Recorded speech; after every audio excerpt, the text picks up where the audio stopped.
Okay, excellent. Well, thanks for the introduction, Angel, and thanks to all of you for having me here tonight. As she mentioned, I'm the farm director at New Leaf Agriculture. And before I get started with the presentation, I just wanted to collectively offer gratitude that there were clouds today and it was less than 100 degrees. And I feel like there's few people who can appreciate the change from summer to fall in Texas, quite like people trying to grow vegetables in Texas. So it's been a sigh of relief all day long today. So I'm happy to share that with you all. So New Leaf Agriculture is a part of the Multicultural Refugee Coalition. And that organization exists to provide livelihood opportunities for refugees. And we do that in two ways. One is at our certified organic farm, New Leaf Agriculture. And another is at Open Arms Studio, which is a textile studio. And the farm is located out in Elgin, and the textile studio currently is operating out of Central Presbyterian Church downtown, if y'all are familiar with that beautiful building. And yeah, the impetus for starting the organization and moving it into kind of the livelihood arena. Is that mine? No, I'm on silent. Okay. And kind of moving into the livelihood arena was really out of a need that we kept hearing from our refugee participants in our programming back in 2011 when the organization started.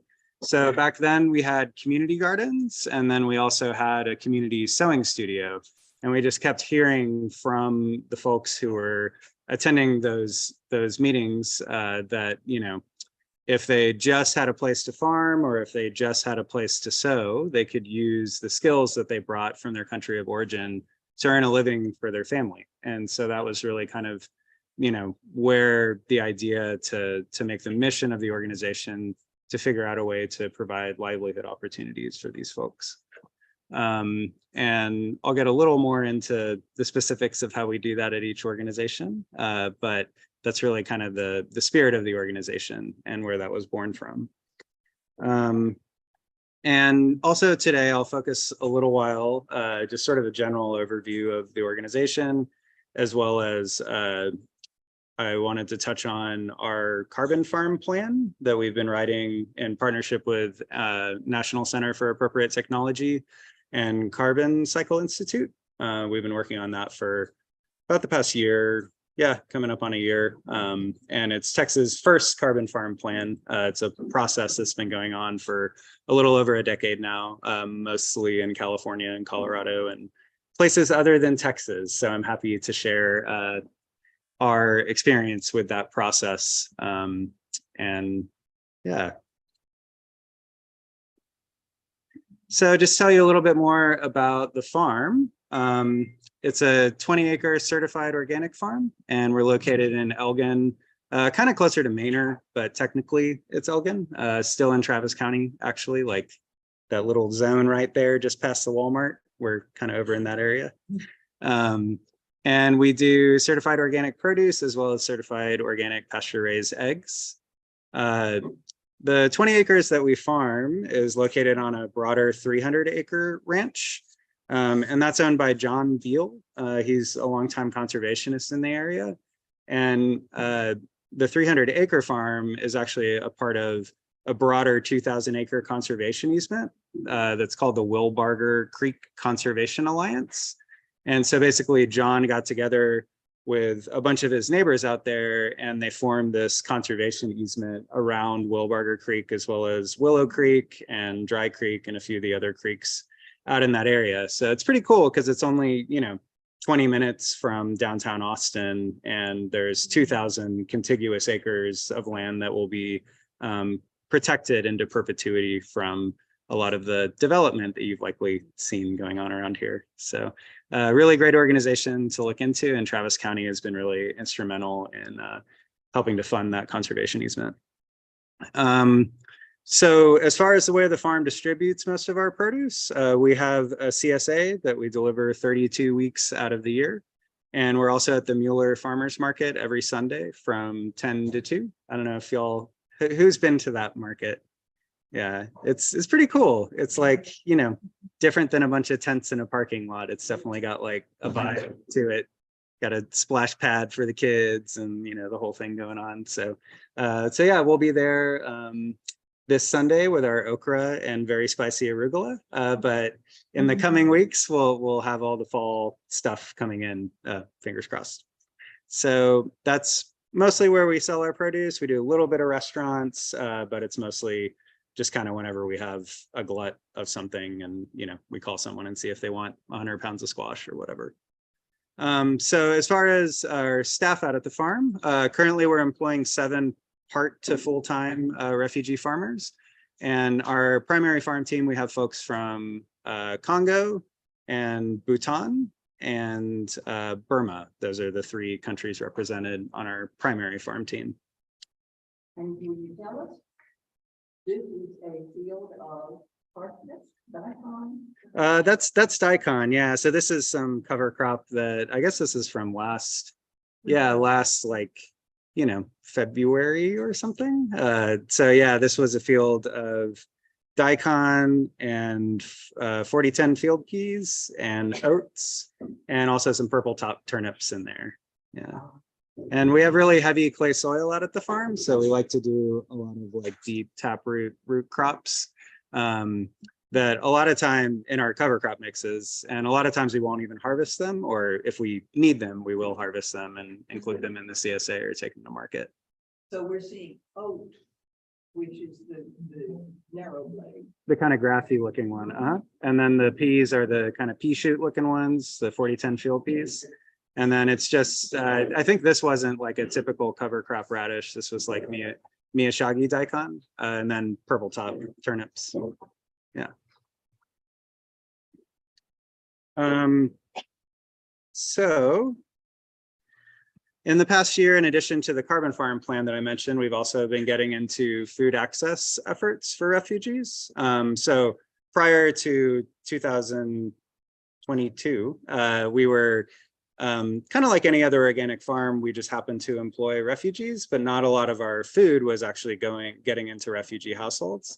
And so we really shifted gears this past year with help from a grant from Travis County, as well as a grant from a USDA grant, or a federal grant, I should say, through the Office of Refugee Resettlement called the RAP grant, Refugee Agricultural Partnership Project grant. And so with those 2 grants this past year, we've been able to we have 150 CSA shares each week. And so we've been able to take 75 of those through partnerships with Austin ISD, as well as Foundation Communities, Center for Survivors of Torture, different organizations in town who work with refugee and asylees. We've been able to deliver 75 CSA shares each week to refugee households.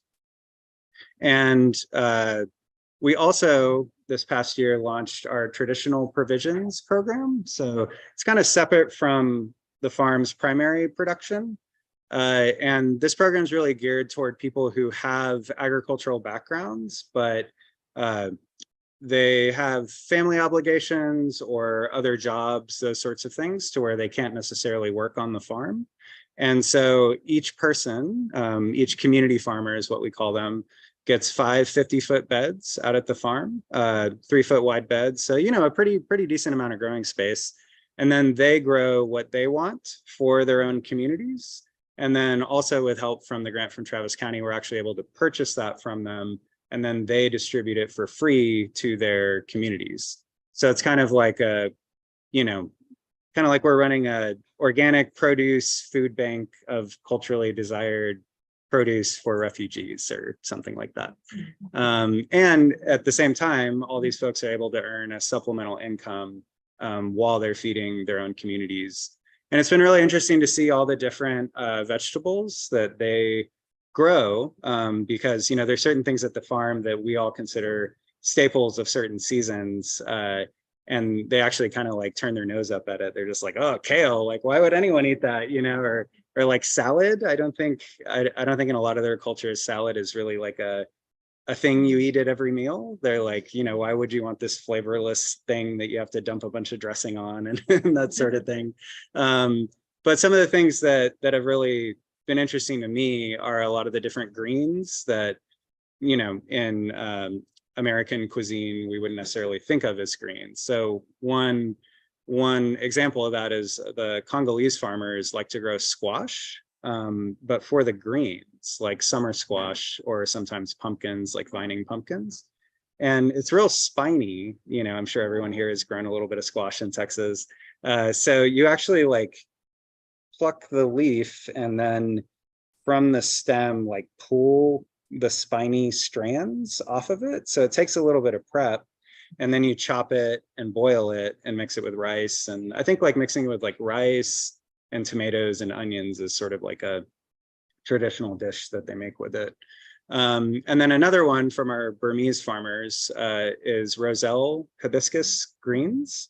And, you know, roselle hibiscus, I wish that I could popularize the greens in America because it just grows like crazy, even when it's 110 out. Like all of our roselle plants out at the farm right now are like, you know, shoulder height and just like really killing it. And they're in the mallow family. So same family as like okra and cotton. So they're really well adapted to heat.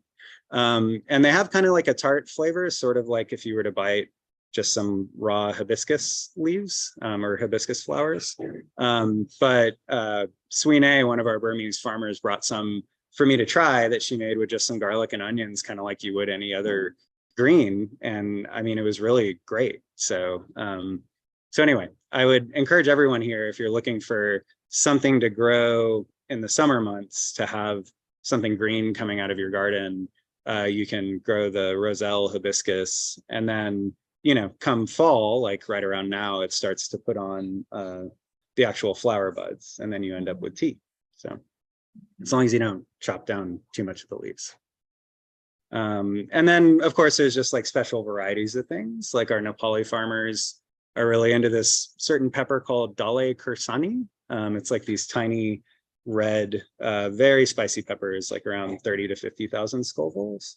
And it's kind of like a staple of their pickles that they make.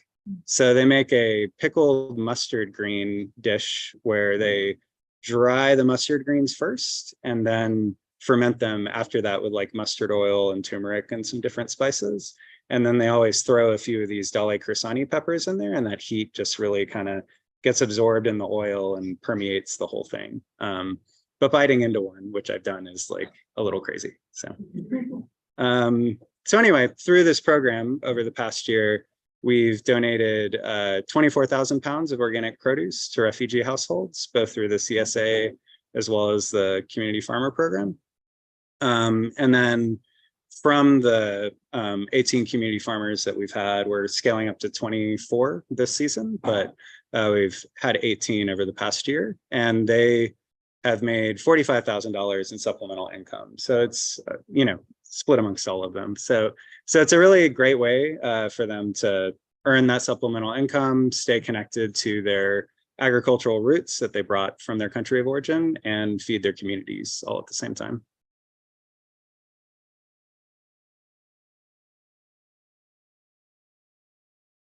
Another unique thing that we've been doing at the farm is our farm to fiber project. And so we've been doing a lot of work with natural dyes, specifically Mexican mint marigold over the past few years. We have some berms and swales out at the farm, and we have 800 Mexican mint marigold plants. And so if y'all aren't familiar, Mexican mint marigold, it's also called like Texas tarragon, and kind of a regional name for it is paracone. And in the fall, it flowers kind of like, you know, other marigolds. But when we use it for natural dye, we actually chop it all the way down to the base, and then like coppice it, I guess, or however you say that. So we chop it all the way down to the base, and then the stems, the leaves, and the flowers can all be used for natural dye. So you kind of grind it into a powder. This is a little out of my wheelhouse, but the way I understand it is you grind it into a powder, and, you know, with certain like reactions you get it to bind to cloth. So Open Arm Studio, and this is their website on the screen right now, they've been making products using Texas organic cotton and then the Mexican mint marigold grown at the farm. So they've been making table runners, pillows, all sorts of really cool gifty things as we come up on the holiday season. We've also been growing indigo, and also madder, M-A-D-D-E-R, which is another natural dye plant. We're yet to really experiment with those, but we kind of did a test run of it this past spring and found out that we could grow it pretty well. So indigo obviously will be a blue dye, and then madder, I think you grow it for like a couple years, and then the roots are what you actually harvest for the dye, and it's a red dye. So we're working on kind of expanding our color palette, getting all the primary colors together. And then this past year, we grew about 1/10 of an acre of longline flax for fiber. So we're not growing it for the seed, we're actually growing it for the fiber, which basically means the whole stalk of the plant. And so you can see on the screen here, all those blue flowers in that picture. So that was about like waist high flax. And basically that flowers, we planted it, I guess like last week of February, and it, grows to about hip height and then flowers. And then you can see in the next picture, it turns to that real kind of crispy, almost like wheat looking stage. And then you just harvest the whole plant. And then in the third picture here, you can see that there's like a big black tub, and you go through a process that's called retting, R-E-T-T-I-N-G. And basically that's just submerging it and fermenting it, basically. So we submerge it in that water, put like a brick on top of it for 2 days. And then once it smells really awful, you pull it out, and then you can see one of our farmers, Terrence, was putting it out on these tables. And so you dry it, and basically the entire stalk is the fiber. And so once it gets past that retting phase, you can take the stalk and kind of wiggle it like this. And then there's like kind of a harder pith in the middle, and that just like sloughs off. So you're left with these sort of like threads on the outside of it. And that's what the fiber is. And then there's like basically 3 or 4 more different processes that it goes through till it's ready to be spun. So there's another process called scutching, and then carding, kind of like wool, and just kind of refining it and toughening it up through a few more different phases until it's ready to be spun. So right now we've retted it, and then we're storing it until we get the right equipment to go through the rest of the process. So, we kind of have the grand vision that out at the farm, we would be able to grow our fiber and, either do embroidery or potentially like small weaving projects, and then also be dyeing that with the natural dyes that we're growing. And as far as flax as a plant goes, I really found it very useful as like a smother cover crop. So, we grew it during that spring season, and you're supposed to seed it like super dense. It's like 20 pounds. What is it? No, 200 pounds per acre.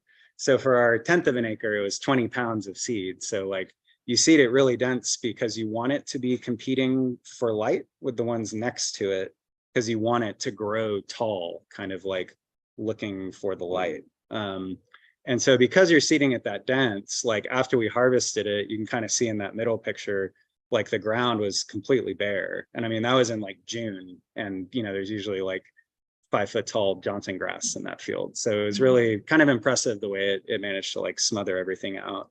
So if y'all do like cover crop mixes in your garden beds, kind of prepping for summer or that sort of time window, it's a good one to add in there because it does a lot of that sort of shading.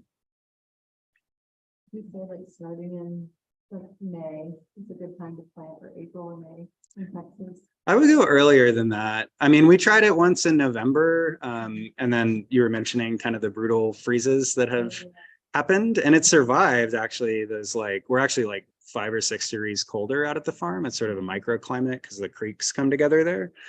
So I mean, we were getting down to like 15 and stuff the past couple winters, and then you know, we won't even talk about that other winter, but even the past couple winters, you know, it's been very cold out at the farm, and the flax got totally zapped, but managed to survive and kind of come back.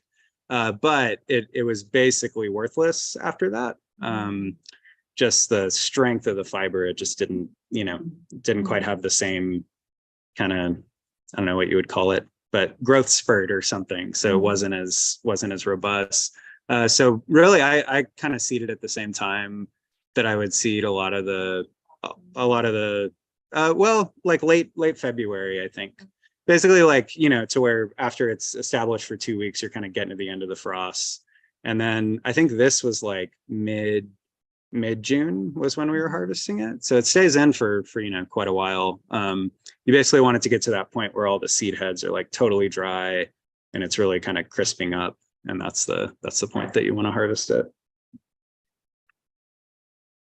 And is there a certain type of variety that's specifically for fiber? Yeah, so it's called longline flax. So, you know, I think that the oil content in the seeds is not as great as the ones that are grown for flax seed, but all the energy goes into the stalk instead. Since we're a certified organic, we have to order it from a place that sells certified organic online flaxseed. And there's really only one of those in the States. It's called Fiber Evolution. I think they're based somewhere in Oregon. And it's pretty expensive to get the certified organic seed. I think it was shipping like $400 for a 50-pound bag. But, you know, doing 1/10 of an acre, we only used like half of that and got a lot of flax. So probably be one if y'all wanted to grow it with the organic seed, you might want to go in on it together or something like that. Can you just grow your own seeds? Or? Yeah, if we had our wits about us, you know, that's the thing about our farm, as you're learning, is we have kind of a lot of pots on the stove always. So, you know, when it came around to the time to harvest it, it was just kind of like, get it out of the field. Like, we got 2 hours, you know, but if we had been thinking, we would have like set up tarps, kind of banged it on the tarp, and we probably could have, you know, saved probably 10 pounds of seed or something, I'd imagine. So, but, you know, haste makes waste, I guess. And would you not think that the seed heads that have fallen on that ground may not germinate next year? They probably will. Yeah. Yeah. Well, that may be part of your test plot. Yeah. Yeah, exactly. Yeah. We might just throw some overhead sprinklers on it and see what happens, you know. Always make a big prickly pear patch and start with the cochineal for the red line. Oh, that's a cool idea. Yeah, I'm curious. Have y'all done much natural dye stuff? I know you were talking about turmeric earlier. Okay. Nice. The ground with cochineal. I did go to a cochineal farm when I was in Oaxaca too, but it was, yeah, just basically, I mean, there's not a whole lot to growing prickly pears. They grow so well. Right.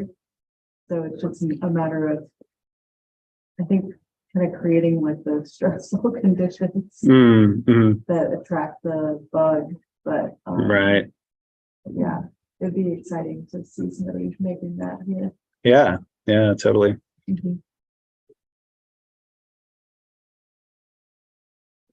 So, moving along, the other thing that we've been getting really deep into this past year is our carbon farm plan. And as I mentioned, this is the first of its kind in Texas.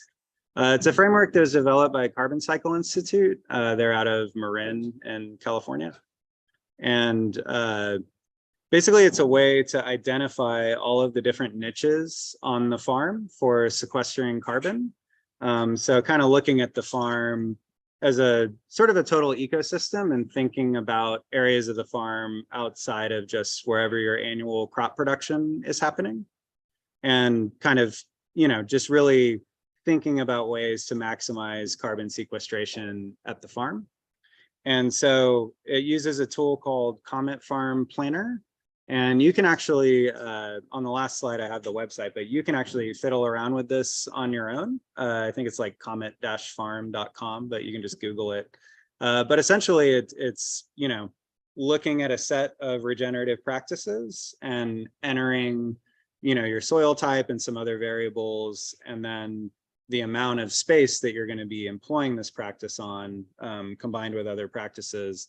And it essentially gives you a model for how much carbon implementing that practice could potentially sequester. And it looks at it on like a time scale of, you know, 1 year to 20 years, and looks at sort of the total carbon sequestration potential. And, you know, because it was developed in California, they've been writing these plans for about 10 years now. So there's, you know, a couple hundred farms in California that have these plans. And there's actually been really great efforts, like public-private partnerships, to fund implementing these carbon farm plans.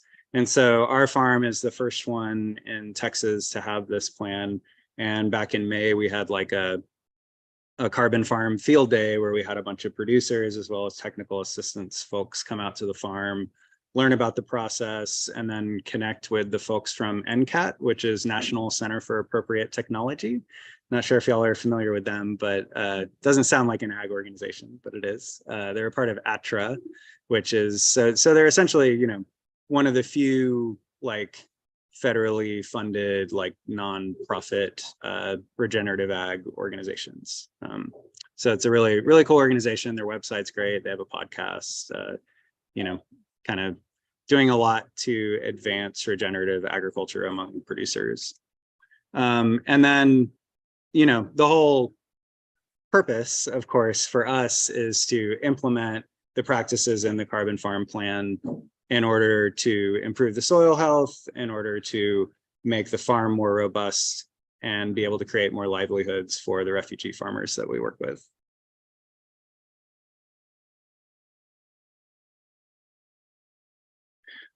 So, you know, I don't think I need to get too far into the doom and gloom with everyone here. I'm sure everyone is well aware of kind of the road that industrial agriculture is kind of taking us down.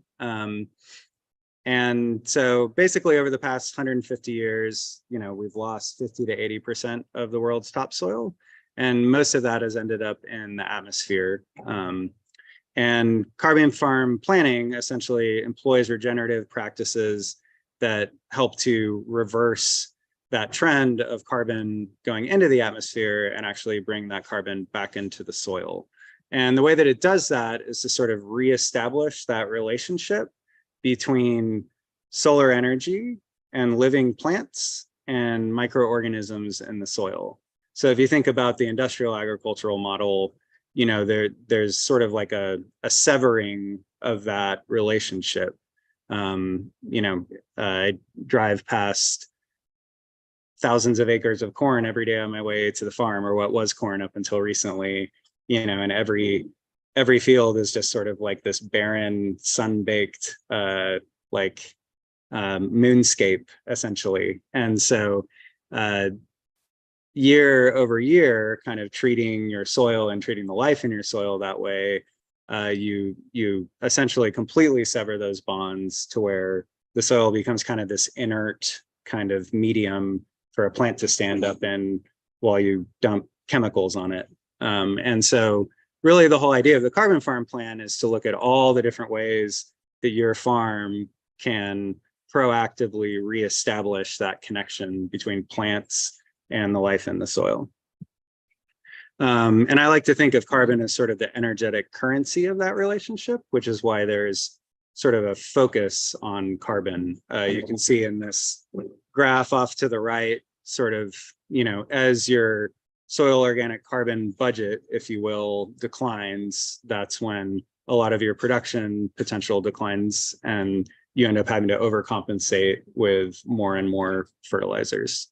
But like I said, we don't need to dwell there, because I'm excited to tell you all about the carbon farm planning process.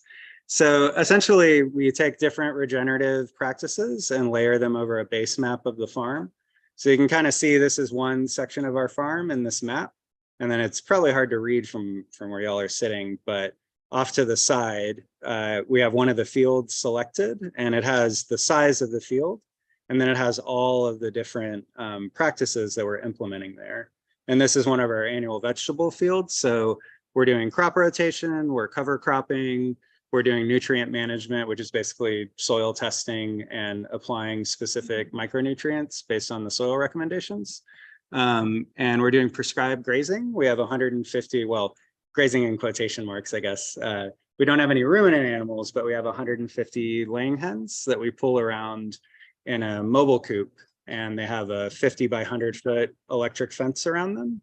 And so we rotate them usually about once a month. And then that's sort of one part of our bed prep process. So usually what we do is cover crop, mow the cover crop to where the chickens won't get freaked out while they're in it, because they don't like to have stuff like way above their head. So they essentially terminate the cover crop for us. And then if we're ready to plant a cash crop into it right after that, then we implement another practice that's on this list is we implement a no-till method of planting. And so essentially for us out there, what that means is planting straight into compost. And that allows us to not have to disc up the fields and shape the beds and those sorts of things. And as you can imagine, it takes an awful lot of compost. So for most of our plants that we're transplanting out of, just typical cells, we'll do 3 inches of compost along the length of that 100-foot bed. And that gives us enough to plant into. And then as the roots mature, they kind of spread into the subsoil below that. So that enables us to keep that fungal life and microbial life in the soil, fully intact, because I'm sure y'all are, familiar with how long it takes to grow an inch of topsoil, but how quickly, with just a few passes of tillage and a few seasons, whatever you've developed can sort of, go into the air.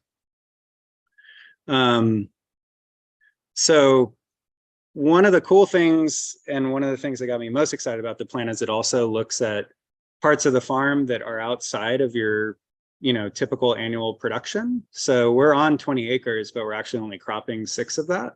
And the rest of the farm is either, wooded areas or fence lines or roads or those sorts of things. And so there are a few practices that I wasn't really familiar with before this, such as conservation cover, which is essentially planting perennial grasses and forbs, or, wildflowers, and establishing those as sort of a perennial ecosystem of its own that has a lot of pollinator species and different things in it.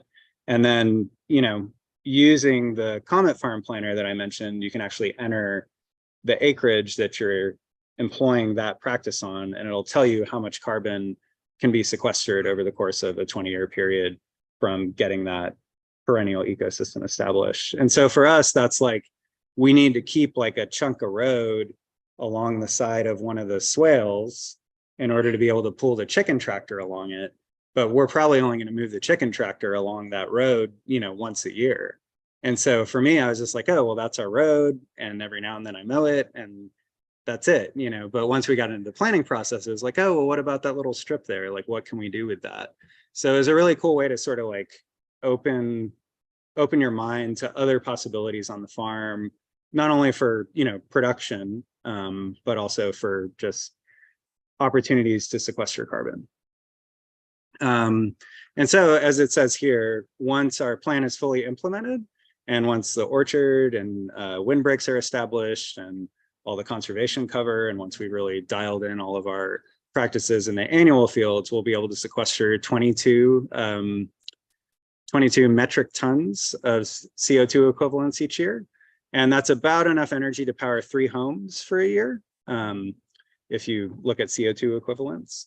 And while that doesn't sound like a ton, I did a little math, and if all 900 million acres in America were to sequester essentially 1 metric ton of carbon per acre, you'd actually be able to power all of the households in the United States. And this is actually like a somewhat conservative estimate. It actually doesn't include any of the carbon sequestration from the compost application, because we're still kind of dialing in the amount that actually gets sequestered versus what you lose when you're applying that much compost.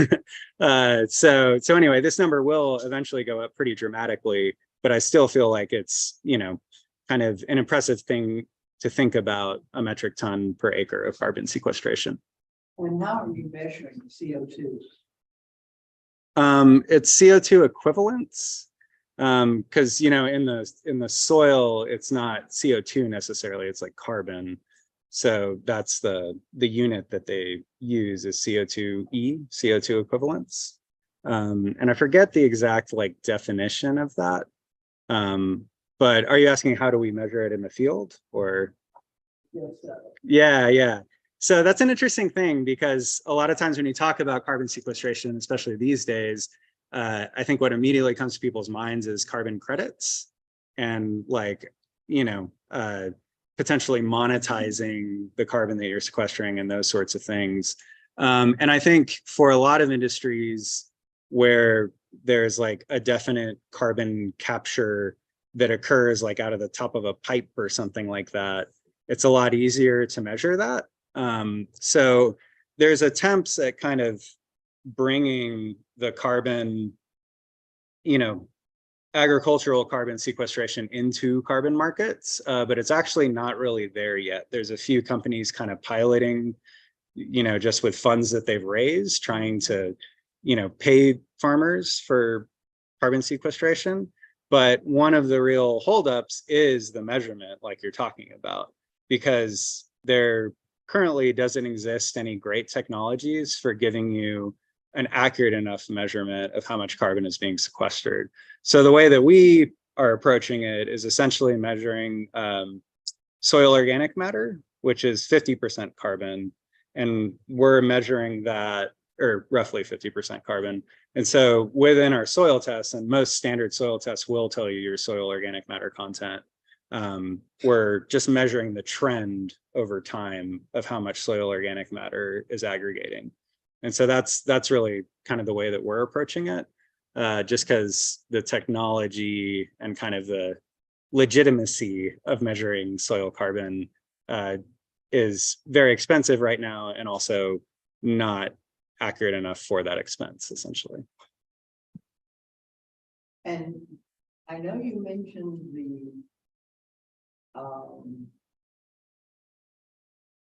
the second cover cropping with the wildflowers and so on. Mm-hmm. Did you mention the first plantings that you did of whatever I heard you talk about seeding directly into the compost, but I didn't hear what plants you were planting. What seeds were you utilizing? So that's usually right now, that's usually our like cash crops. So that's all the produce, all the vegetables that we're planting directly into that compost. Yeah.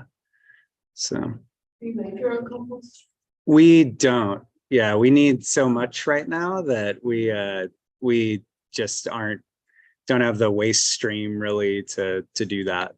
Yeah. On this, powering 3 houses a year, are we talking about you're pulling carbon out of the air that say refinery is blowing into the air that uses the power 3 houses a year? That amount of carbon is put into the air and you're pulling out in the ground? Is that what's going on? That's a good question, and I don't know if I quite know the answer, but I think it's more like the energetic equivalent of that amount of CO2 equivalents. Like there's some kind of formula where you can go from CO2 equivalents to like energy, basically, like kilowatts or something like that. But it probably is based on some sort of emissions calculation like you're talking about. Okay, because for a minute I was kind of confused that you're actually using the CO2 to produce energy. That's not what's happening. No, yeah, it's like life energy, I guess. Yeah. What kind of compost do you use?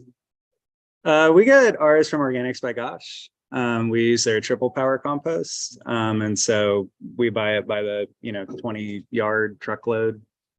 Yeah. Have you used that one before? Yeah, it's pretty good stuff. For a long time, we we're using green cow compost, which as far as fertility goes, it's compost and manure. As far as fertility goes, that's the best compost that I've ever used. They're like out of Stephenville, and I want to say they sell their stuff bagged at like Geo Growers and other places. And so we used to get like 40 yards of that delivered a couple times a season. And that stuff was like magic, like really, really awesome stuff. But when it came time to start actually planting into the compost for this no-till strategy, that compost and manure has like a real sandy texture to it. I think they maybe even mix it with sand to give it, some kind of tilth. And so it just seemed to me, I haven't tried it, but it just seemed to me like that wouldn't really be the best thing to like be planting a transplant into and like holding it in place and absorbing water and all of that. Yeah, that was kind of my thought. Like after a heavy rain, all the roots would be exposed on all your transplants, Yeah. Do you test their compost, or do you work with them directly to trust the vendors that they get hay and the raw materials for the compost farm? There's no oversight. I have their like analysis that you can request from them. But because we're certified organic, we have to pass even OMRI. Are y'all familiar with OMRI? It's basically like the seal that lets you know something is approved for organic use. And so even if it's OMRI, we always have to run everything by our certifier because there might be stipulations about its use. And so we, sent the analysis and the contact information for Organics by Gosh to them to make sure that they approved it. So that's kind of like our standard, I guess, is like if it's good enough for our certifier, then it's good enough for us. Because there have been products in the past where they weren't transparent enough about what was in it. And at a previous farm that I worked at, it actually ended up getting us in pretty big trouble with our certifier. One of those is Happy Frog. I don't know if y'all have seen that stuff. It's really good compost, but they would tell you 99% of what was in it, but there was like 1% that was proprietary. And so they wouldn't tell our certifier what it was. And so we had already been using it. Our certifier got really angry about that. So anyway, typically for us, kind of the litmus test is like, is it okay for our certifier? And tell us a little bit about your orchard. Yeah, so we planted them later than we should have this year. We planted in like mid-March. So they were already kind of like doing their thing. And then, a few months later, it got insanely hot. so they haven't established that well. The pecans are doing pretty well. We did some dwarf mulberries and those are like kind of hanging in. I think the figs will pull through. We did a bunch of peaches that I think the root stock might end up doing okay, but the grafted portion doesn't seem like it's gonna it's all grown out from the base right now. Like the grafted portion just wasn't hardy enough for the summer. But we have 50 trees in the ground currently, and we actually did that in partnership with Tree Folks. Are y'all familiar with that organization? Yeah. So yeah, we did that this past spring with them. They brought, like 60 people out and we planted 50 trees in a few hours. So it was pretty rad. But yeah, we have like 25, like 20 peaches, 20 figs, and then 8 pecans and 8 mulberries. And I'm curious to see what all of that survives. The other problem with them, not just the heat, but we also have really bad grasshopper pressure out there. So we're going to start using Callan clay, which I've never used, but have heard that it kind of works for grasshoppers. Have any of y'all been unfortunate enough to have that bad of grasshopper pressure to where you have to really try to deal with it? What's worked for anyone, out of curiosity? No low bait in the house, but you can't get it in. Huh, no low bait. Yeah. Okay. Yeah. It's some reproductive system. Hmm.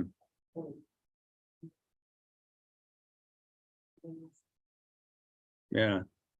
Persimmons seem to do pretty well. Yeah. Have any of those or get those in? Yeah, I think this next round we're gonna do some in a different section of the farm. We're gonna try some pears, like both Asian and like some Bartlett's. And then also some elderberries, because it's in a spot that when it rains, it tends to stay like kind of wetter. And so that's one of the reasons we don't do annuals there, is that annuals don't like to sit there with wet feet whenever it rains for 2 weeks, but apparently elderberries can kind of take it. So those are the two things we're planning on doing this next round. But I do want to also get some persimmons as well. Where have you grown those in the past? Persimmons? Yeah, I had one persimmon tree and just go crazy, 50 or 75 persimmons on it. It's just not a very big The tree. Japanese style. The Japanese style. Yeah, it's a Fuji or something like that. Okay. Yeah. Cool. Now with my plums and peaches and stuff, that Carolyn clay Mm. would be good for that plum cuculio that gets into the fruit. Yeah, yeah, it's like an antifungal also, I think, aside from like messing up grasshoppers insides or whatever it does. So yeah. What is this called? Kaolin, Kaolin. Yeah, and it's organic, it's Omri.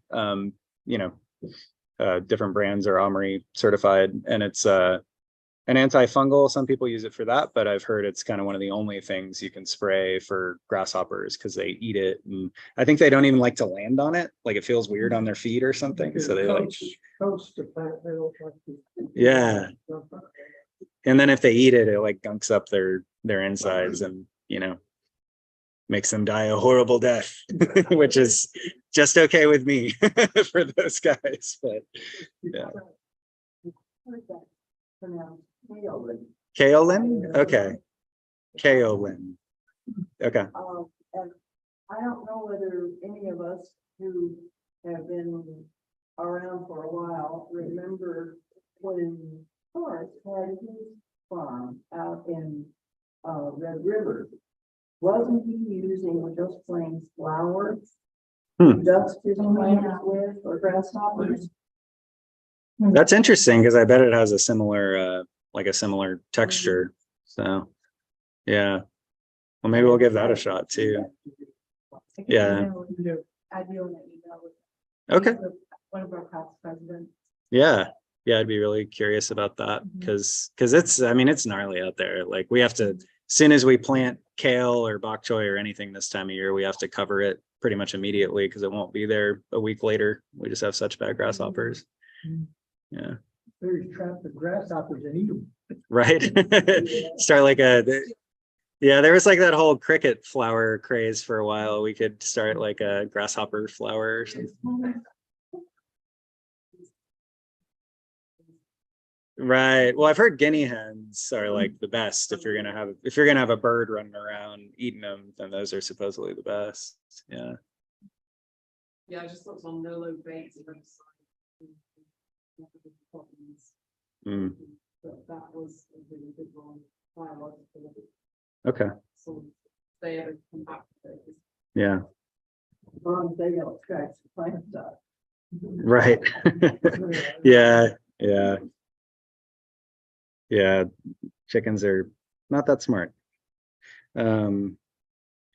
How are we doing on time, Angel? I don't have a clock up here. Good. Yeah, we have until 9 here, so. Okay. however long you wanna- There, Cool. Yeah. So I've been talking about regenerative practices a lot, kind of using that word. And so I just thought I'd kind of define what that means for me, because it's one of those things that gets thrown around a lot these days, but can mean a lot of different things to a lot of different people. So as far as like out at the farm goes, to me, regenerative includes all of your kind of standard organic practices, like crop rotation, cover cropping, putting compost down, not using any chemical inputs, et cetera, et cetera. But at the end of the day, I mean, you can really ruin soil with organic practices. I think specifically tillage like excessive tillage can, you know, even if you're kind of doing everything else right over the course of many, many years, can really render soil pretty inert. And I feel like, at least in farming, a lot of what, you know, on that scale, a lot of the kind of, you know, tillage is kind of one of your quote unquote best weapons against weed pressure, because you're obviously not using any chemicals. So, you know, a flush of weeds comes up and you disc it in, and a flush of weed comes up and you disc it in. So I've been around organic farms where basically all summer, you know, every 2 weeks, as soon as they see a little 3 inches of Johnson grass, they're, you know, disking over it.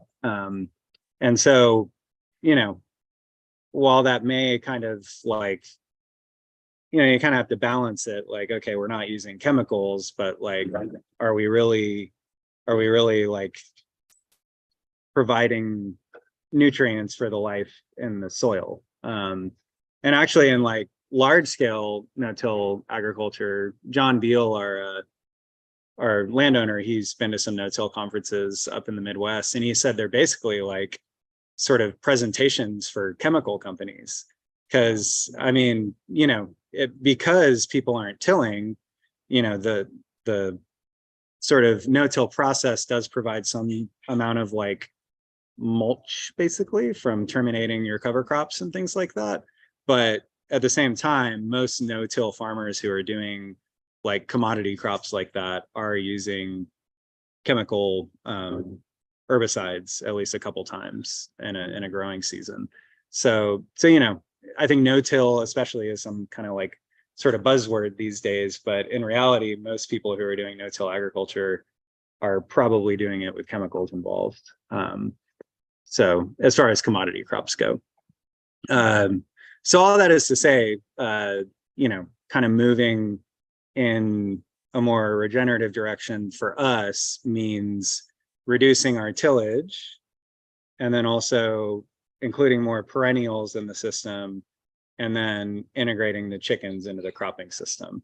And when I think about what kind of differentiates us from other organic farms in the area, I think that those 3 things are really the kind of cornerstone of what makes it not just organic farming, but regenerative farming.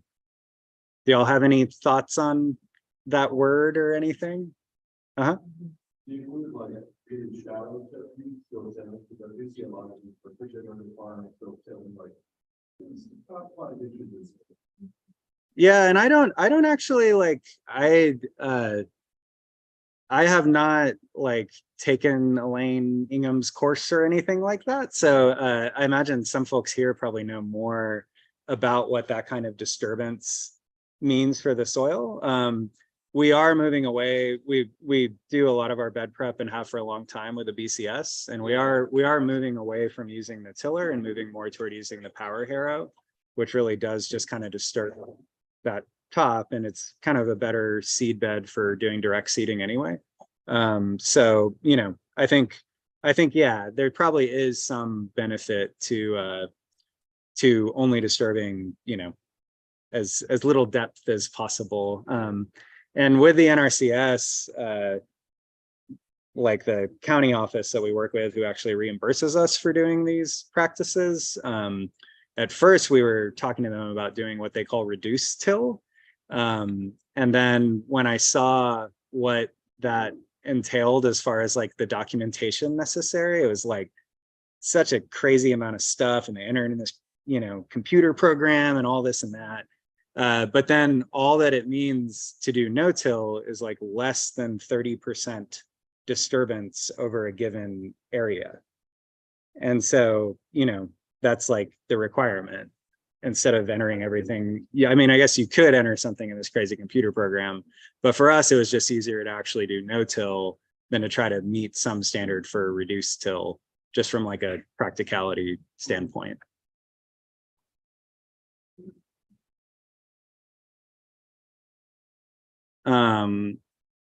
And so, yeah, really, I mean, the whole idea behind regenerative practices is you're sort of moving the focus just from the production that's coming out of the ground and trying to keep intact the biodiversity both above and below the soil. So it's really kind of like a perspective shift, I guess.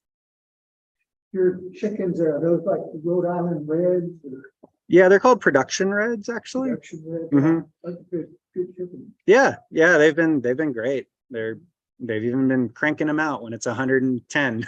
So yeah, yeah. Which I was really surprised because last summer they like really dropped off. But we're giving them more space this year, like we're trying to space them out more. Like we have more shade structures like further apart. So I think they're staying less bunched up and less like stressed at being so close to each other and stuff. So that's the only thing I can really attribute it to. But yeah, I mean, out of 150, we've pretty consistently gotten probably, 70 eggs or so a day. So not bad. Yeah, they are. Yeah. And if you ever want automatic chicken doors, I've tried a lot because no one lives at the farm. So we can't go close the chickens in at night. And so this is called, I like the name too. It's called Ladies First. So if you're ever looking for an automatic chicken door, and it's really cool, like inside, it actually has this like screw piston kind of thing that shuts the door. A lot of the others have like a gear that sort of goes like and like opens it up, and some even have like a string. And I'm just like, man, a raccoon is totally gonna just, yeah, exactly. But this one actually has this very like high powered like drill basically that like closes it. So it's been great, and it's solar powered, which I was a little skeptical of at first. But as long as you keep it facing south, like it hasn't failed us. So, but yeah, that's definitely the one.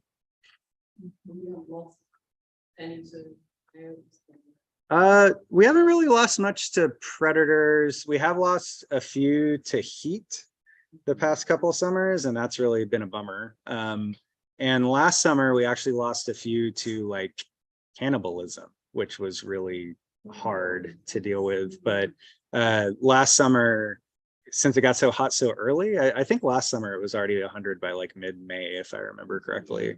And so like, I think, it was just such a shock, and like we didn't have like enough shade set up early enough. And so they formed this really bad habit of bunching together underneath the coop. And so it was hard to like break them of that. So they were just on top of each other, all pissed off and pecking at each other and stuff. So we lost a few of them to actually just pecking each other to death, which made me feel like a bad steward, but luckily, we kind of retrained them to like spread out, and actually like, we kind of moved their water and food further away from each other. But, chickens are one of those, yeah, they're just not that smart, unfortunately. So, yeah, exactly. Little pea brains. But yeah, we haven't really lost any to like hawks or raccoons or anything like that. They're in an electric fence. I don't think you can really see it in this picture, but that's managed to keep animals out. And then I don't know what it is with the hawks out there, because I definitely see them, but maybe it's just the size of the flock or something. But we haven't really lost any to hawks. We had a chicken guy here one time, and I left the thing. He said the worst thing he thinks that could happen to him is a dog. If a dog gets in there, he'll kill just the sport. Yeah, totally. They just kill a bunch of them. Yeah, they get all excited. And yeah, our neighbors actually, they had a bunch of free range birds before they had like a Pyrenees out there. And they had a pack of coyotes come through one night and kill like 30 of them just like in one night, So, but once they got the dogs, that kind of put an end to that. You mentioned that you all are doing like these different type of soil tests. Who are you working with for doing your soil tests? Yeah, we use Logan Labs. I forget where they're based out of, but we send in our samples there, and there's a guy there named, I think his name is Bill McKibben, but not like the climate, not the climate guy. but yeah, he's, he'll give you soil recommendations, and you can actually like call him, and he'll, he says you have to keep it to 10 minutes, but you can actually call him and like chat with him about your results and stuff like that. And he's like a soil lab guy. Yeah, I'm not really sure what his background is, but but yeah, I mean, we also sent him like our compost, like the results from Organics by Gosh. So he kind of worked that into our recommendations based on that analysis. So for us, we're only applying azomite, and then we have a really high pH out there, especially in some areas. So we're doing like sulfomag also with sulfur to help lower the pH. And then also K-mag as well. So just those 3 amendments, and then the compost was all that he recommended. Yeah. What would you say the name of that was again? Logan Labs. Do you have a question? So Jeremiah Cunningham, Jeremiah's ex, came and talked to us maybe 10 years ago, Okay. and he was in, Yeah. I think it's called Coyote Creek. Yeah. What do you know about, and was he anywhere close to where you are, or do you know him, or he's gone now, but I'm saying did anything he did, spill over into what you're doing? Because he developed his own seed, Mhm. the organic. Yeah. Yeah, we actually, I'm good friends with, I guess, his grandson, Rob Cunningham, and he still runs Coyote Creek, and they're actually like 10 minutes from us. So that's where we get our feed.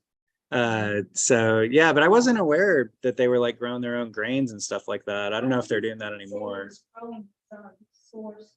Yeah, yeah. Talked about going to find it, Hmm. so that he could show that it was not only organic, but also soy-free. because Right. He also had chickens and eggs that were considered soy-free. Hmm. There was a lady in our group that talked about, she didn't realize that there was soy in the eggs until she tried that. And then she didn't have a reaction to Okay. the soy that was in eggs. Yeah.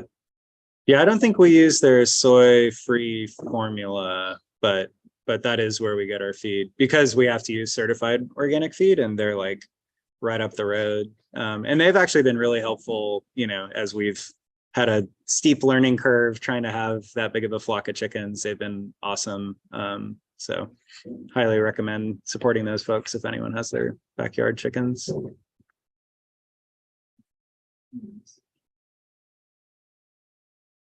Well, I think that was about all that I had to tell y'all.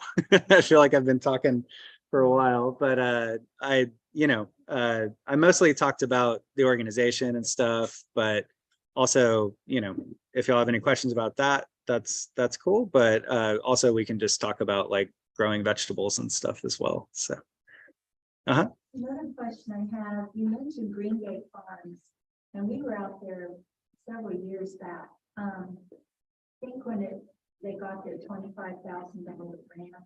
I'm not sure, what all did you learn from them, or how did you morph into what you're doing?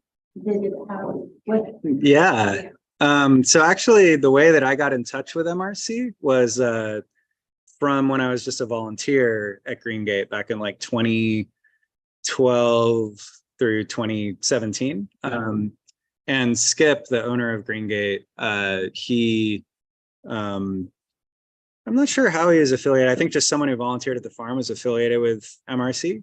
And so before we actually had the farm, one of my volunteer duties was to take the MRC van and go pick up a lot of the refugee farmers and take them out to Green Gate. And then they would work for like 3 or 4 hours and then take home, a bunch of food. So it's kind of a similar model to what we're doing now without the like livelihood, like income aspect to it. So yeah, I mean, Skip and Aaron like were my connection to MRC, and also really just my like kind of entrance point into farming. Like I had been volunteering there for 5 years, and then in 2017, they had an opening, and Skip was trying to do everything on his own, which a lot of farmers try to do, and a lot of times it doesn't go so great. So I was like, I need a job right now. So I actually ended up moving out to their river farm location, like out by Bastrop. And I was living there for, I guess, 2.5 years in a trailer down by the river. So that was kind of my real entrance point into farming. So yeah, I feel like really indebted to them for like kind of taking me under their wing and teaching me, how to do a year-round CSA. So someone on the YouTube was asking, and I feel like you answered this. So other than using compost and manure, how do you handle the micronutrient deficiencies? And I know you mentioned like azomite and then some of the other kind of amendments that you're adding to kind of break down some of the minerals in the soil. Yeah, I mean, I think it's really interesting because I'm also really interested in like human nutrition. And I see a lot of analogs between sort of the synergistic qualities of nutrients in the soil, like the way you can have plenty of, calcium, but if you don't have like for people, like if you don't have the right amount of vitamin K2 or vitamin D, like you can't assimilate it into your bones. And I think there's a lot of, especially for people who really study the soil food web, there's a lot of similar like synergistic qualities. I mean, for us, like I mentioned, like the biggest one is just pH, like we really struggle with like in some parts of the farm. I mean, it's like 8.3, which is essentially where like stuff just doesn't want to, it can all be there, but it doesn't want to move, so that's been kind of our biggest thing that we try to address with micronutrients. This season, we have a dosatron. I don't know if y'all are familiar with that, but it's really cool actually for like garden scale fertilizer injection. So it's basically, it's powered just by like water pressure. And it's just basically this like cylinder, and you get like a 5-gallon bucket and mix up your fertilizer in it, like liquid fertilizer, but you can also do like soft rock amendments if they're micronized. So we actually do our azomite in it. And then it basically sucks up, out of the bucket, your amendment, and then it works off the water pressure and just injects it into the line. So you have like a line from your supply and then a line out to your field. So that's really how we've gotten into applying a lot of these things, like on a broad scale. And one of the things that I want to start doing whenever we're doing like fish emulsion and other kind of like nitrogen supplements and things like that, is to start including some liquid humates, and mainly for just obviously like kind of feeding the microbial life in the soil, but also I've read, and maybe y'all know more about this, but I've read that humates can actually buffer the pH, like kind of in either direction, based on what the plants need. So I'm really excited to kind of try that out. But yeah, with as many amendments as we're doing now, like beyond the compost, like liquid amendments and soft rock amendments and stuff, we really found on our scale that we have to have that like injector, or else we're going to be walking around with backpack sprayers and flinging stuff out of buckets, and so it's a lot better to set up some sprinklers, put some micronized azomite in the bucket, and then it disperses evenly over the whole field. So You're doing drip irrigation or foliar as well? Yeah, it's mostly drip. Yeah, we do potatoes with overhead irrigation, but that's really the only crop that gets like a lot of overhead irrigation. So are you using to spread the micronutrients, or are you talking about a drilling? How are you drilling the fertilizer in? Well, I was saying that's the fertilizer injector that I was talking about. That just, you hook up your supply line like to your drip tape, and then the pressure from the supply line causes this little cylinder to like suck the amendment out of a bucket, like up through a tube, and it combines it with that water coming in, and that's what goes out. So it's out to your drip irrigation. It's called a dosatron. Yeah. You know if Bill is using that over at the new odd duck farms? I don't know. Yeah. I mean, there's a lot of different injectors out there. The cool thing about this one is it's really portable. So you can just like roll it up to a field and pop your stuff on. You don't have to like do it at your pump house, or it's not complicated basically. And it just runs off water pressure. I can show you a picture of John. Hold one up in my computer. Whenever you want to look at it. And have you talked with, oh, for heaven's sake, his name just went right out. That natural gardener. So, because he's done a lot of work with human. John Drum. Yeah, no, I'm not familiar with what he's been involved with over there, but yeah, I'd like to learn about that. I know that a lot of compost blends, like for our greenhouse soil mixture, we make our own greenhouse mix, and for that we use the ladybug revitalizer compost, and I know that's supposed to have like a lot of live humates in it. Yeah, and I know I think he sold the company, but that was his kind of baby. So yeah, totally. Well, I guess we're kind of the spring, well, I'll go ahead and ask this. Heard anything about biochar? My first time in this group, I just saw this. Oh, cool. Facebook and all the group, and when I saw your presentation, I guess, yeah, but just kind of curious. Maybe it's kind of it's going through the concept of biochar. Yeah, when we planted those trees with tree folks, we worked with a permaculture design and installation company that I used to work for before I started farming full time, called Symbiosis Regenerative Systems. And they would be a cool one to actually get to come here and talk about all the projects that they do, because they're involved in a lot of like larger scale permaculture installations these days. But they helped us dig all of the tree holes and helped us with some of the irrigation and stuff. And that was part of what we put in the hole with each tree was biochar. And when I was talking to Adam, the guy from Symbiosis, about it, he was saying that I guess 1 teaspoon has the same surface area as like a football field or something like that, because it's just like such a finely broken down particulate material. And the way he was describing it was that it essentially like forms like a coral reef around the root zone of the trees, for all the microorganisms to like stick to. And yeah, I mean, our trees looked very, very healthy until the grasshoppers ate them. So oh,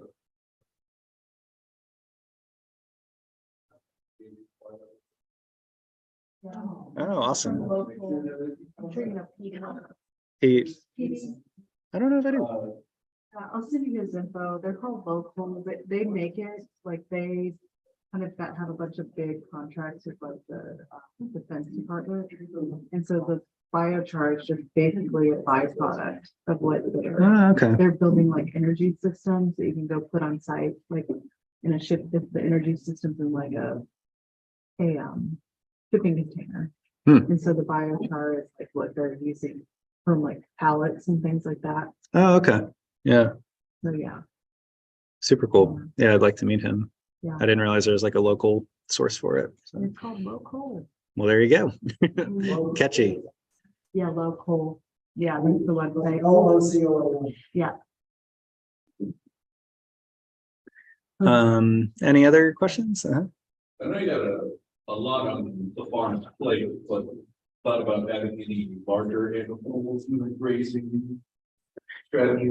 Yeah, I think, if we were to do that, we've talked about potentially doing sheep or some other like fiber producing. I don't think we want to necessarily become like a meat producer.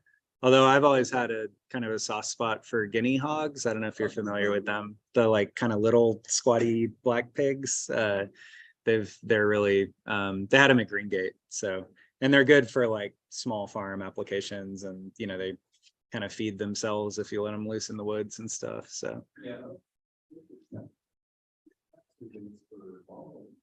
oh yeah, well, maybe we could set up one of those photo booths or something. Oh. Yeah, that too.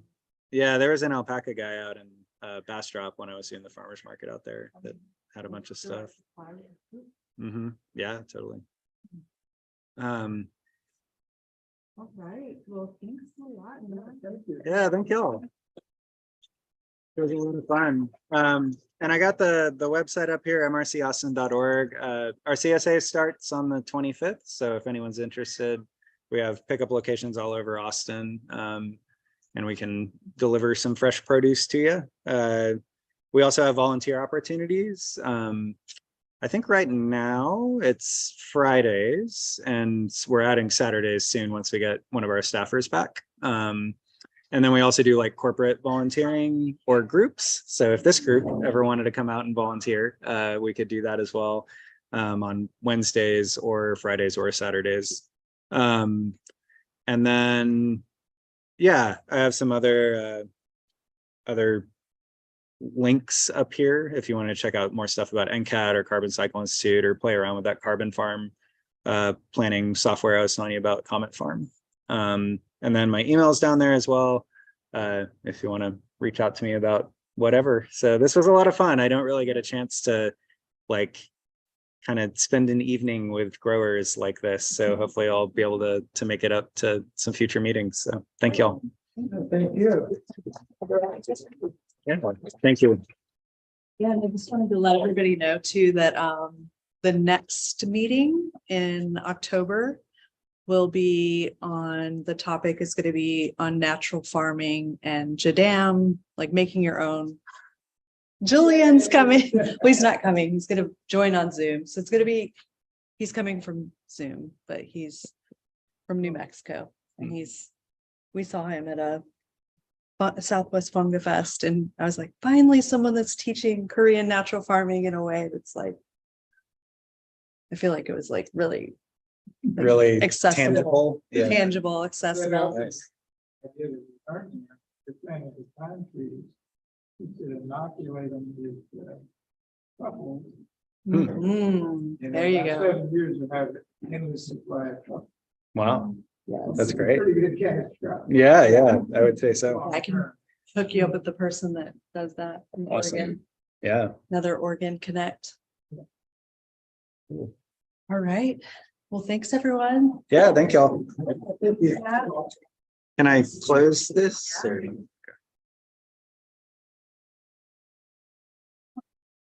Okay.